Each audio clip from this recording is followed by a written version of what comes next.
ऐसा देश जहां लोकतंत्र की नींव कमजोर पड़ती जा रही है।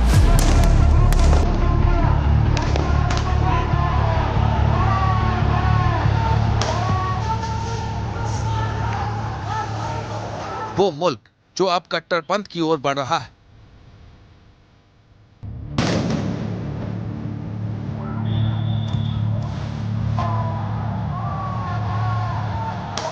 एक ऐसा देश जहां अब हिंदुओं का खुली हवा में सांस लेना मुश्किल हो रहा है।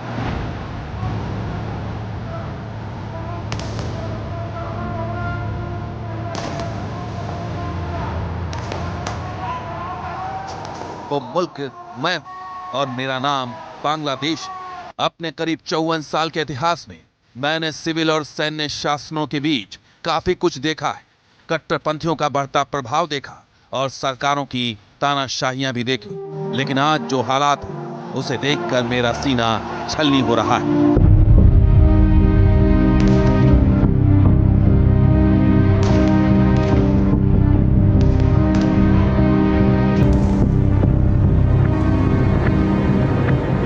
उन तस्वीरों को देखकर मेरा दिल भर आता है जब मैं देखता हूं जो कल तक एक दूसरे को भाई और मां बहन मानते थे, जिसके साथ जीवन भर रहने की कस्में खाते थे, आज उसी के खून के प्यासे हैं।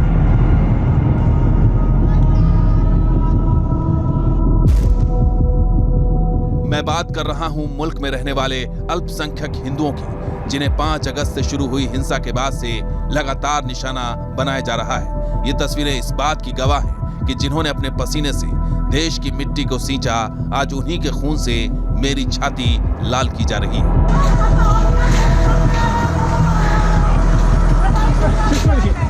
कट्टरपंथी भीड़ का हिंदुओं के खिलाफ तांडव जारी है। एक बार फिर ठाकुर गांव जिले में हिंदुओं को निशाना बनाया गया। देवीगंज के नापित पारा में हिंदुओं के घरों में आग लगा दी गई।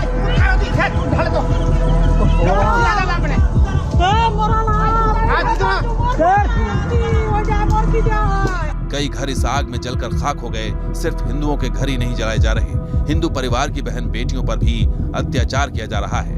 उन्हें पलायन के लिए मजबूर किया जा रहा है। बांग्लादेश हिंसा में कुल मिलाकर अब तक 1000 से ज़्यादा लोग मारे जा चुके हैं। खास तौर पे हिंदू, बौद्ध और इसके अलावा अन्य समुदाय के लोगों पर रोज हमले जारी हैं। अब तक जो जानकारी मिल रही है उसके मुताबिक कई जिलों में हिंसा का ये दौर चल रहा है जो थमने का नाम नहीं ले रहा। इस हालात पर देश के हर कोने में हिंदू महिलाएं विलाप करती नजर आ रही हैं। मेरे पास कुछ नहीं बचा, हमारा सब कुछ जल गया है। ये भाई मेरा सब कुछ स्वाह हो गया। बंगबंधु की धरती पर अल्पसंख्यकों के खिलाफ हिंसा कोई नई बात नहीं। एक रिपोर्ट के मुताबिक वर्ष 2007 से 2021 के बीच अल्पसंख्यकों के खिलाफ हिंसा की 4161 घटनाएं दर्ज की गईं, जिनमें 2015 में 1026, 2014 में 692 और 2019 में 573 घटनाएं शामिल हैं। वर्ष 1992-93 में सबसे अधिक 2600 बलात्कार की घटनाएं दर्ज की गईं, जबकि वर्ष 2001 में 17 अल्पसंख्यकों की मौत हुई और 600 से ज्यादा लोग घायल हुए। कुछ दिनों पहले दंगाइयों ने सिंगर राहुल आनंद के 140 साल पुराने घर में घुसकर पहले सब कुछ तबाह कर दिया था और फिर घर में आग लगा दी थी। तबाही के ये निशान हिंदुओं के खिलाफ फैली नफरत के गवाह। हमारे ठीक पीछे आप जला हुआ जो घर देख रहे हैं वो मशहूर बंगाली सिंगर का है, राहुल आनंद का है, जिनका बैंड है जलेर गान। और इस घर को किस तरह से टारगेट किया गया, इस घर को किस तरह से जलाया गया, यहाँ पर इसके निशान आप देख सकते हैं। चूँकि ये बताया जाता है कि शेख हसीना से उनके क्लोज रिलेशन से, जिसके चलते उनके घर को टारगेट किया गया और कुछ इस तरह से जलाकर पूरी तरह से बर्बाद कर दिया गया। ये पूरा एरिया आप देख रहे हैं जो कि जलकर राख हो चुका है। दीवारों पर किस तरह से कालिख लगी हुई है, कालीमा है। ये पेड़ भी दरअसल देखिए किस तरह से आगजनी के चपेट में आया और यहाँ के हालात क्या हैं ये इन तस्वीरों के ज़रिए आप समझ सकते हैं। ये पूरा का पूरा मकान, उसके बाद खुद राहुल आनंद ने ट्वीट किया था, बताया था कि किस तरह से उनके घर को टारगेट किया गया, किस तरह से हमलावरों ने उनको इसलिए दरअसल टारगेट किया क्योंकि वो एक हिंदू हैं। कट्टरपंथी हिंदुओं के खिलाफ हिंसा की आग में घी डालने का काम कर रहे हैं। ऐसा कर वो देश में सामाजिक सौहार्द की नींव को खोद रहे हैं। चुन चुन कर हिंदू घर और प्रतिष्ठानों को निशाना बनाया जा रहा है। ढाका का ये रेस्टोरेंट भी कट्टरपंथ की आग में स्वाहा हो गया। बांग्लादेश में कानून व्यवस्था के ऊपर इस तरह के कटीले तार अभी भी बिछे हुए हैं और ये कटीले तार बताने के लिए काफ़ी हैं कि किस तरह से आंदोलन की आग में झुलसने के बाद बांग्लादेश में हालात सामान्य हो, इसमें लंबा वक्त लगने वाला है। अभी जारी माइनॉरिटी पर हमले और हिंदू इलाकों में जो हमले हैं वो भी थमने के नाम नहीं रहे। ढाका में कुछ नियंत्रण की स्थिति जरूर बनी है, लेकिन आउटस्कर्ट से जो खबरें आ रही हैं, गाँव कस्बों से जो खबरें आ रही हैं, उसमें खास तौर पर हिंदू माइनॉरिटी को जो टारगेट किया जा रहा है, रेडिकल एलिमेंट्स टारगेट कर रहे हैं, मिसक्रिएंट्स टारगेट कर रहे हैं, उसकी घटनाएं लगातार बढ़ रही हैं। ये ढाका में जला हुआ एक रेस्टोरेंट हम आपको दिखा रहे हैं, जिस पर नाम लिखा है संतूर, और शायद इसका नाम इसके अस्तित्व पर भारी पड़ गया। उसे कुछ इस तरह से जला दिया गया, कुछ इस तरह से बर्बाद कर दिया गया। कट्टरपंथियों ने शिक्षण संस्थानों को भी राजनीति का अड्डा बना दिया है। ढाका कॉलेज में हिंदू छात्रों के हॉस्टल पर हमला किया गया। ऐसे में छात्र जैसे तैसे जान बचाकर भागने को मजबूर हो गए। इस वक्त हम ढाका कॉलेज में हैं और यहाँ आपको दिखाने की कोशिश करते हैं कि किस तरह से माइनॉरिटी हॉस्टल्स पे हमला किया गया है और यहाँ की स्थिति इस वक्त क्या है। ये देखना आपको हमारे साथ ज़रूरी है, क्योंकि यहाँ जो हॉस्टल आप देख रहे हैं ये पूरी तरह से बंद हो चुका है। यहाँ से स्टूडेंट्स निकल चुके हैं, क्योंकि यहाँ पर हुआ है एक बड़ा हमला। यहाँ आप देखिए, ये पूरी तरह से सील कर दिया गया है। यहाँ पर मूर्तियों को तोड़ा गया है। यहाँ आप देख रहे हैं मां सरस्वती की मूर्ति, जिसको पूरी तरह से तोड़ा गया है इस हॉस्टल में। और इस तरह से पूरा का हॉस्टल का एरिया जो है वो दरअसल आप देखिए तो इस वक्त जो है वो वीराने में है।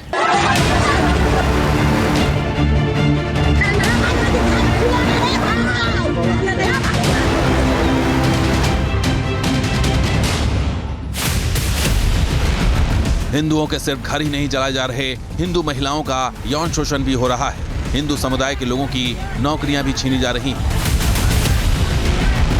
ढाका यूनिवर्सिटी के डीन के बाद अब ठाकुरगंज जिले के पुलिस लाइन हाई स्कूल और कॉलेज के प्रिंसिपल भवेश चंद्र राय से जबरन इस्तीफा ले लिया गया। बांग्लादेश तेजी से इस्लामिक राज की तरफ बढ़ रहा है। देश भर के शिक्षण संस्थानों में जो हिंदू स्कॉलर्स और प्रोफेसर काम कर रहे हैं, शिक्षक काम कर रहे हैं, उन्हें इस्तीफा देने पर मजबूर किया जा रहा है।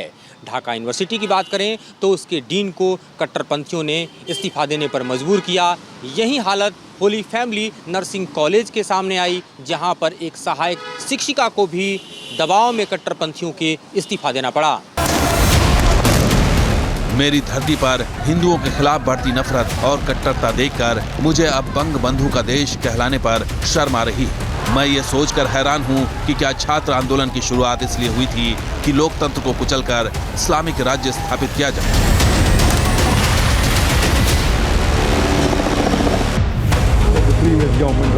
ऐसा मैं इसलिए कह रहा हूं क्योंकि जिस विवादास्पद धर्म प्रचारक जाकिर नाइक के पीस टीवी पर प्रतिबंध लगा दिया गया था, उसे फिर से शुरू करने की कवायद की जा रही है।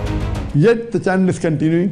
So if the new government formed in Bangladesh, inshallah Peace TV will start very soon, and I have faith in the interim government and the new government looking at how the things are going. Very soon, maybe in a few weeks' time, maybe in a few days, maybe in a few weeks, maximum few months. जुलाई 2016 में बांग्लादेश में piece TV पर प्रतिबंध लगा दिया गया था। आरोप ये लगे थे कि जाकिर नाइक के भाषण को सुनकर यहाँ पर एक रेस्टोरेंट पर हमला हुआ और इस हमले में 22 लोग मारे गए, जिसमें ज़्यादातर विदेशी लोग शामिल थे। अब जबकि फिर से पीस टीवी का बांग्लादेश में प्रसारण शुरू होगा, ये दिखाता है कि हिंदुओं के खिलाफ हिंसा को परोक्ष रूप से सरकार के साथ साथ कट्टरपंथी मौलानाओं का समर्थन हासिल है। ये बात अब किसी से छिपी नहीं कि पिछले 3 वर्ष से साजिश रच रहा जमात इस्लामी ने छात्रों को भड़काकर देश में हिंसा की आग सुलगाई। छात्रों को इस बात का एहसास हो गया है कि उनका आंदोलन उद्देश्य से भटक गया।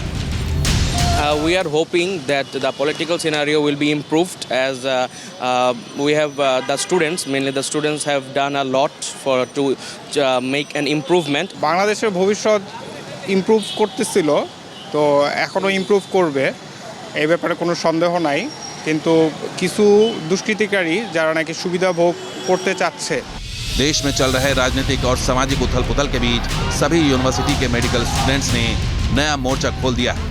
हजारों की संख्या में स्टूडेंट्स ढाका यूनिवर्सिटी के उसी कैंपस में प्रदर्शन कर रहे हैं जहां से पहले भी बड़े प्रदर्शन हुए थे। बांग्लादेश की सड़कों पर विरोध प्रदर्शन और छात्रों का आंदोलन जारी है। इस वक्त आपको हम दिखा रहे हैं उन छात्रों का आंदोलन जो कि मेडिकल स्टूडेंट्स हैं, मेडिकल के छात्र हैं और ख़ास तौर पे मेडिकल की छात्राएं हैं। आप देखिए किस तरह से सड़कों पर उतरकर अपने विरोध प्रदर्शन को अंजाम दे रहे हैं। आप देखिए यहाँ पर किस तरह से अंतरिम सरकार बनने के बाद भी बवाल थमने का नाम नहीं ले रहा। छात्र मेडिकल सेक्टर को भ्रष्टाचार मुक्त कराना चाहते हैं। मेडिकल स्टूडेंट्स की प्रमुख मांग है कि केवल एमबीबीएस और बीडीएस डिग्री धारकों को ही डॉक्टर का दर्जा मिलना चाहिए। बांग्लादेश में आंदोलन की आग नहीं थम रही। मुद्दे भले ही बदल रहे हैं, सरकार भले ही पलट गई हो, लेकिन छात्रों के समूह सड़कों पर हैं और आंदोलन की आग अभी भी जल रही है। यह आंदोलन है मेडिकल स्टूडेंट्स का।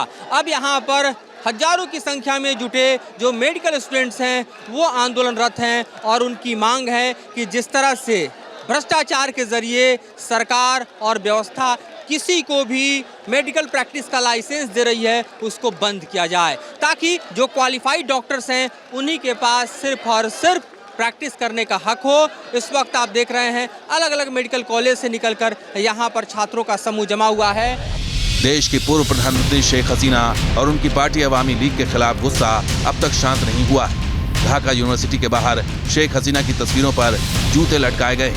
दूसरी तरफ बंग बंधु की तस्वीर को कीचड़ से गंदा कर दिया गया है। ये बांग्लादेश का टीएससी चौक है, जिसे फ्रीडम स्क्वायर भी कह सकते हैं। यहाँ पर जो मूर्तियाँ लगी हुई हैं दरअसल ये फ्रीडम फाइटर्स की हैं, बांग्लादेश की आज़ादी में जिन्होंने अपना अमूल्य योगदान दिया उनका है। लेकिन इस वक्त बांग्लादेश जिस पॉलिटिकल क्राइसिस और टर्मोइल से गुजर रहा है उसका दृश्य भी देखिए। शेख हसीना की वो तस्वीर जहाँ पर जूते लटकाए गए हैं, जहाँ पर कुछ इस तरह की रोलियाँ फेंकी गई हैं जैसे वो खून से सनी हुई हों, जैसे उनके हाथ खून से रंगे हुए हों। और ये दरअसल मेट्रो के गुजरते हुए पिलर पर उनकी तस्वीर का जो वास्तविक स्थिति है वो यहाँ की राजनीतिक व्यवस्था को दर्शाता है। दूसरी तरफ बंग बंधु की तस्वीर देखिए, उस पर भी जिस तरह से कीचड़ उछाला गया है, उस पर भी जिस तरह से गोबर फेंका जा रहा है, उस पर भी जिस तरह से हम देखें तो आंदोलनकारियों का गुस्सा है वो साफ तौर पर देखा जा रहा है। देश का राजनीतिक माहौल बिगड़ता जा रहा है। पूर्व प्रधानमंत्री खालिदा जिया की बांग्लादेश नेशनलिस्ट पार्टी ने भारत से शेख हसीना को सौंपने की मांग की। बीएनपी का आरोप है कि शेख हसीना बांग्लादेश में हुए आंदोलन को नाकाम बनाने की कई साजिशें रच रही। शेख हसीना सरकार की पार्टी के लोग और सरकार में शामिल रहे बड़े चेहरों को इस्लामिक कट्टरपंथी निशाना बनाने में पीछे नहीं हट रहे। पुलिस हिरासत में होने के बावजूद हिंदू महिला दीपू मोनी की पिटाई की गई। दीपू मोनी शेख हसीना की सरकार में मंत्री थी। इतना ही नहीं, दीपू के साथ ही हिरासत में लिए गए एक अन्य पूर्व मंत्री आरिफ खान जॉय की भी पिटाई की गई। ये सब पुलिस की मौजूदगी में हुआ। पुलिस भी दोनों मंत्रियों को इस्लामिक कट्टरपंथियों से बचा नहीं पाई। दोनों पूर्व मंत्रियों को हत्या के एक मामले में कोर्ट में पेशी के लिए लाया गया था। कुछ दिनों पहले शेख मुजीबुर रहमान के आधिकारिक निवास बंगबंधु भवन में तोड़फोड़ की गई थी और आग लगा दी गई थी। ये तस्वीरें बदलते बांग्लादेश की कहानी बयां कर रही। बांग्लादेश में जहां भी देखिए आप विध्वंस के निशान आपको दिखाई देते हैं और इस वक्त हम खड़े हैं बंग बंधु म्यूजियम पर। इसे किस तरह से यहाँ पर जलाया गया, तोड़ा गया, बर्बाद किया गया और इसको इस वक्त देखिए आप तो इन कांटेदार तारों से सील कर दिया गया है। पूरी तरह से ये एरिया इस वक्त देखिए सील है। यहाँ पर जो पूरी की पूरी बिल्डिंग है आपको जली दिखाई देगी। यहाँ पर म्यूज़ियम को किस तरह से बर्बाद किया गया है, डिमोलिश किया गया है, तोड़ा गया है, इसके निशान आप देख सकते हैं। और यहाँ की जो बिल्डिंग्स हैं दरअसल ये पूरे के पूरे म्यूज़ियम में आप दोनों ही हिस्से देखें तो पूरी तरह से जल के बर्बाद आपको दिखाई दे रहे हैं। इतिहास गवाह है कि तमाम कट्टरपंथी और आतंकवादी संगठन खालिदा जिया के लिए एक राजनीतिक टूल किट की तरह काम करते रहे।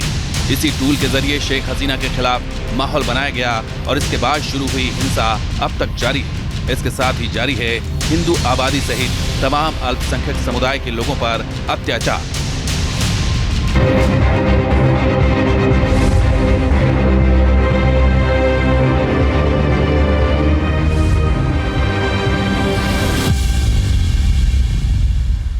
न्यूज नेशन अब व्हाट्सएप पर खबरों की ताजा अपडेट के लिए न्यूज नेशन के इस क्यूआर कोड को स्कैन करें।